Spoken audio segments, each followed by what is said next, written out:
Doc Watson model, and it's basically a herringbone D28 with a mahogany back, which I found because every time we do these acoustic adventures, I want to be totally acoustic, so we just use a microphone. Right. And the first adventure we did in Vienna, I found that the mahogany guitars, perceptually to the microphone, sounded louder, at least in the house. They cut through. Yeah, and like we were using in-ear monitors, and like when I would use a mahogany guitar, I'm like, oh, I can hear it, you know, and it was just. So you didn't have any kind of attached pickup or anything like no, that? No, it was all as it was. And these are cool guitars. I mean, again, they didn't make a whole lot of them. No, and they're I think they were from Tennessee. Yep.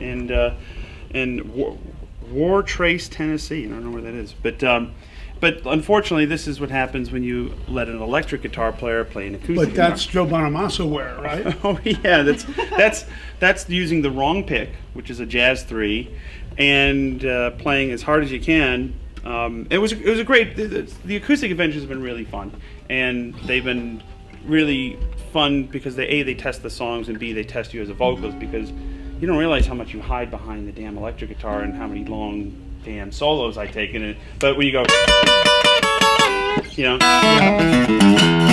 yeah, it's still in tune from Carnegie Hall too, set 5 years ago. See that? But yeah, this was at Carnegie Hall, and it's a fun guitar, but alas, you know, it's been in storage for a while, and we have no plans to do any other acoustic adventures, at least in the near future. So it's going to go to a new home because I'm buying, as always, more stuff from Uncle Norm.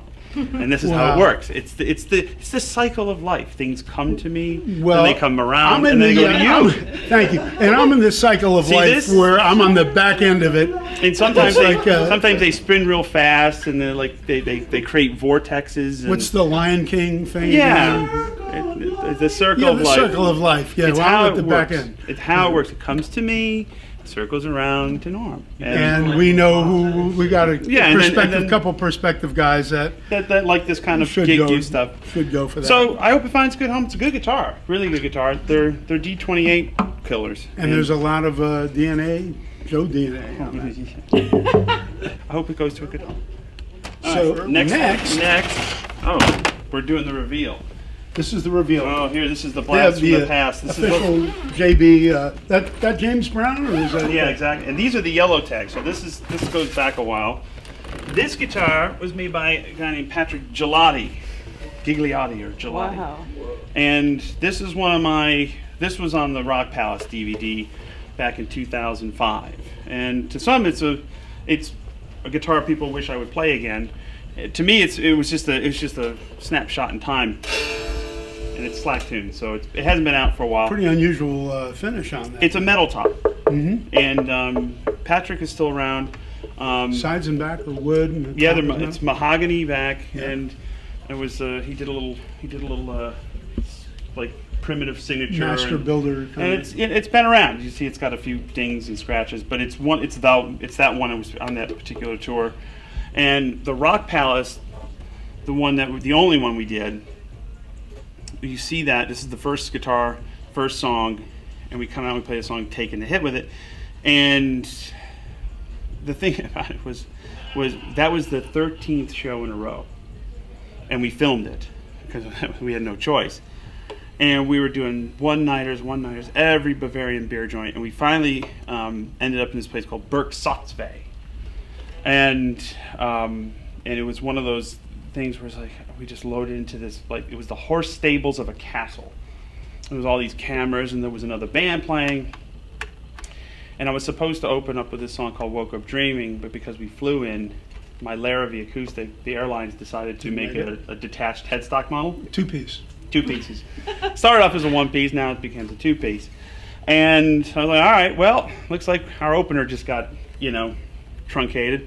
So we ended up just opening up with Taking a Hit, and it's become one of the more noticeable things of mine. But again, like I said, well, you can't miss that thing. No, you can't miss it. And it looks good. But again, to me, it's like this represents an era that's 20 years old, and it's been just sitting around in the storage for a while. So I figured it's time to find a new home. And this one here, I dare you to tune it. I dare you to tune it. This one here was this is custom made from Ernie Ball Music Man. This one I used on the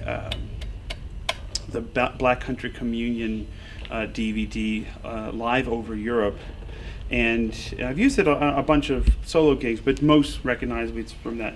And I wrote this song. I'm from upstate New York and proud of it, but so I have no business writing songs about the legend of Hadrian's Wall. But being in a band with Glenn Hughes, I decided to do this song called Hadrian's Wall, and I wrote it and sang it, but it starts off acoustic, so the thing's got a piezo and a 12-string, so it's got the jangle.